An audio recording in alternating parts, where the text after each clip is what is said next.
ভারতীয় আগ্রাসনের প্রতিবাদে বিএনপির ৩ সংগঠনের লং মার্চ নিয়ে আরো জানাতে সরাসরি যুক্ত হচ্ছেন সহকর্মী মেহেদী নূর পরশ।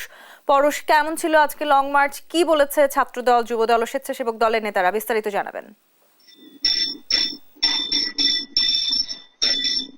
হ্যাঁ তন্নি, আপনাকে জানিয়ে রাখি, বিএনপির বিএনপির ৩ অঙ্গ সংগঠনের যে উদ্যোগে যে ঢাকা থেকে যে আগরতলা অভিমুখে যে লং মার্চ ইতিমধ্যে কিন্তু সফল হয়েছে। লং মার্চ শেষে ব্রাহ্মণবাড়িয়ার আখড়া স্থলবন্দরে যে ট্রাক ইয়ার্ডে একটি সমাবেশের আয়োজন করেছিল। এই সমাবেশে কিন্তু স্বেচ্ছাসেবক দল, যুব দল এবং ছাত্র দলের কেন্দ্রীয় নেতৃবৃন্দ কিন্তু এখানে বক্তব্য রেখেছেন।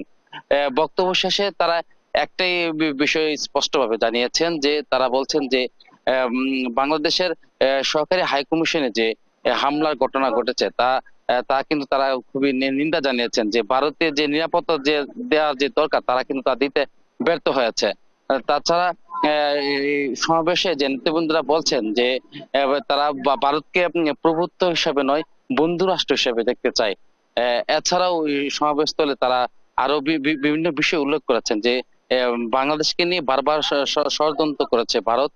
তারা বলছেন যে তারা যেন বাংলাদেশের বিষয়ে যাতে কোনো কর্ণপাত না করেন। তো এই সমাবেশকে ঘিরে কিন্তু যেহেতু এটি সীমান্তে শূন্য রাখাই এই সমাবেশটি হয়েছিল, সেজন্য সকাল থেকে এবং সমাবেশ শেষ পর্যন্ত কিন্তু একটি কঠোর নিরাপত্তার বেষ্টনী ছিল। জেলা প্রশাসনের পক্ষ থেকে এবং যে ৬০ বিজিবি সদস্য তারা কিন্তু সার্বিক দায়িত্ব পালন করেছিলেন। পুলিশ, বিজিবি ছাড়াও নির্বাহী ম্যাজিস্ট্রেট কিন্তু এখানে তারা দায়িত্ব পালন করেছেন।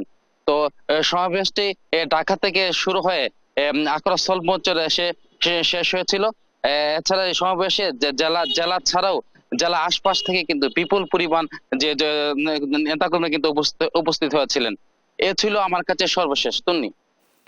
পরশ, আপনাকে ধন্যবাদ। দর্শক, আমাদের সহকর্মী মেহেদী নূর পরশ জানাচ্ছিলেন বিএনপির লং মার্চ বিষয়ে বিস্তারিত।